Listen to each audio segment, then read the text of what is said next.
All right, today we are diving deep into the epic story of Spain. And what a story it is! We're talking about a nation forged in centuries of conflict, a global empire built on incredible discoveries, and a modern country that literally had to be born from its own ashes. It's a history of some absolutely staggering highs and, yeah, some really crushing lows. This quote, wow, it just perfectly captures the very soul of Spain's story, doesn't it? It's this constant cycle of collapse and then incredible resilience. It's a rhythm we're going to see play out again and again over 2,000 years, this theme of death and rebirth. So here's our roadmap for this journey. We're going to start with Spain's ancient roots, then watch the explosive rise of its global empire. After that, we'll navigate its long, painful decline, witness the trauma that tore it apart in the 20th century, and finally, we'll explore its modern rebirth and amazing legacy. Okay, so our story begins, and it's important to remember this, not with a single nation, but with a peninsula that was, for thousands of years, a total crossroads of civilizations. It was like a mosaic of different peoples who all came and left their mark. Yeah, so long before it was ever called Spain, you had Iberians and Celts, then traders showing up from all over the Mediterranean. But the real game changer? That was the Romans. They came in, conquered it, and created Hispania. They left behind their language, their laws, their roads, the very foundation of the place. After Rome crumbled, the Visigoths took over for a while, but their rule got cut short because a brand new force arrived from the south in 711. And this is incredible to think about. For centuries, while a lot of Europe was kind of stumbling through its dark ages, Islamic Spain, or Al-Andalus, was this shining beacon of civilization. Its capital, Córdoba, became one of the greatest cities on earth. It was a hub for science, philosophy, medicine, and you had this unique situation where Muslims, Christians, and Jews were living and working together, creating architectural and scientific wonders that, honestly, still blow your mind today.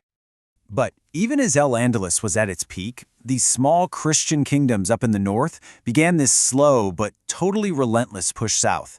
This became known as the Reconquista, and it's crucial to understand, this wasn't just one war. It was a 700-year struggle. 700 years! And it's this long fight that would fundamentally forge Spain's identity and create the unified Catholic kingdom we know today.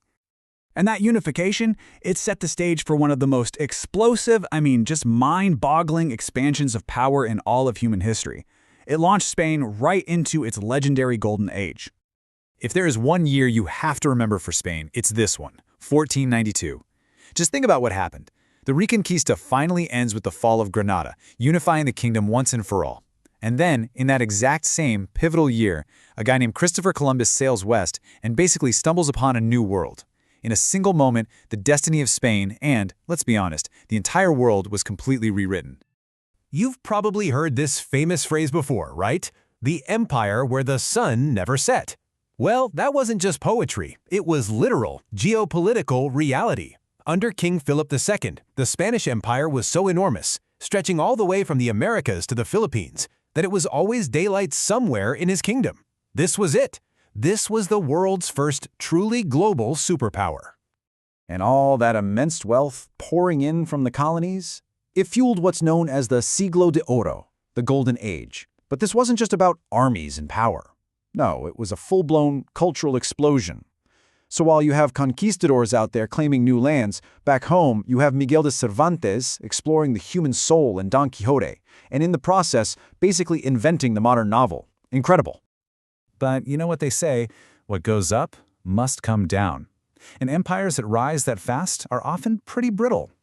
Ironically, the very flood of silver that fueled the Golden Age, well, it also planted the seeds of its destruction. It caused massive inflation and paid for one endless war after another. This was the beginning of a long, slow, painful unraveling. You can almost pinpoint the turning point. It's 1588, the shocking defeat of the supposedly invincible Spanish Armada by England. That was so much more than just a military loss. It was a crippling psychological blow. It was a signal to the whole world, and maybe more importantly to Spain itself, that its dominance wasn't absolute anymore. So over the next 300 years, the empire just bled away. You had these incredibly expensive wars in Europe that just drained the country's wealth. Then Napoleon invades in 1808, and that sparks a huge wave of independence movements that cost Spain almost all of its American colonies. The final, just humiliating blow comes in 1898. Spain loses its last big territories. Cuba, Puerto Rico, the Philippines to the US.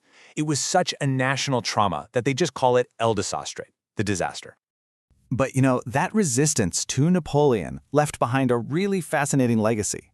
The word we all use for irregular warfare, guerrilla, that's a Spanish word. It means little war. And it was coined right here, during this time, to describe the fierce grassroots resistance of the Spanish people against Napoleon's massive armies. Pretty cool, huh? So the loss of its empire left Spain completely adrift, like a ship without a rudder. And in the early 20th century, all these deep internal divisions, political, social, everything, they just came to a boiling point. It all culminated in a conflict that would literally tear the nation's soul apart. So, from 1936 to 1939, Spain just bled. The Civil War was a fight between two sides. On one, you had the Republicans. These were the leftist, democratic forces supporting the government. On the other, you had the nationalists, conservative, authoritarian forces led by a general named Francisco Franco. It was an absolutely brutal conflict, and in many ways it was like a dress rehearsal for the big ideological and military clashes of World War II.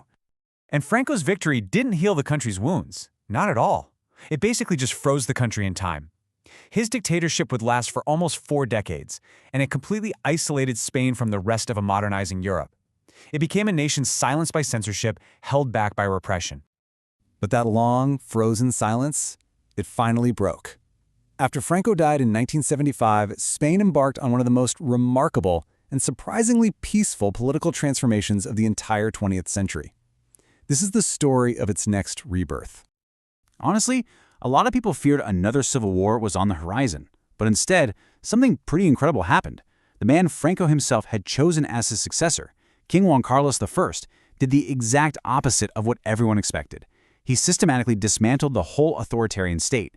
He guided the nation toward a brand new democratic constitution in 1978, and by 1986, Spain had fully rejoined the world, taking its place as a vibrant member of the European Union.